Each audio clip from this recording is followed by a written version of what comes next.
What's up, guys? Dale here. Sorry I haven't posted anything in a long time, but here we go with the 06 300C SRT8. As you can see, we put new rear rotors and brake pads on there because we were getting low. It's what, about 180,000 on this one, 190. So found these on Parts Train. No, I don't make any money from Parts Train.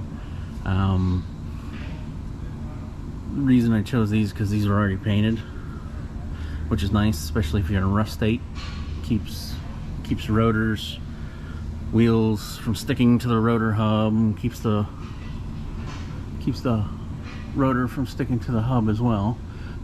Plus they do look a little bit nicer. Like I said, I found them on Parts Train. They're about $65 a piece, which, I mean, for the slotted, it's not too bad.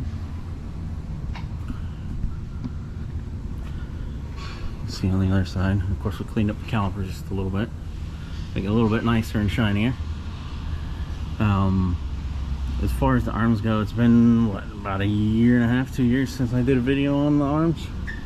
Just cleaned them up too, they were pretty dirty. Did notice that whenever you get below about 45 degrees, those poly bushings, huh? No, YouTube. Whenever you do get below about 45 degrees, they do tend to squeak a little bit. So definitely keep those lubed up very well. I haven't had any issues out of the sway bars. They've been quite quiet. So the sway bar lengths have been very good. Those trailing arms though, excuse me.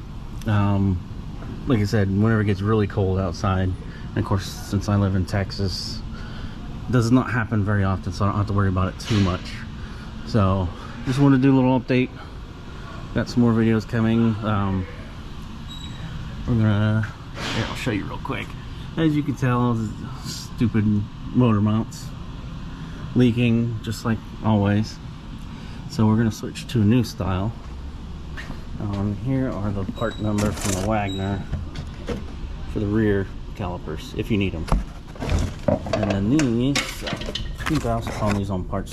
These are the solid mounts for the SRT8. So we're gonna see how these work out, and I'll give you guys an update when I put that in.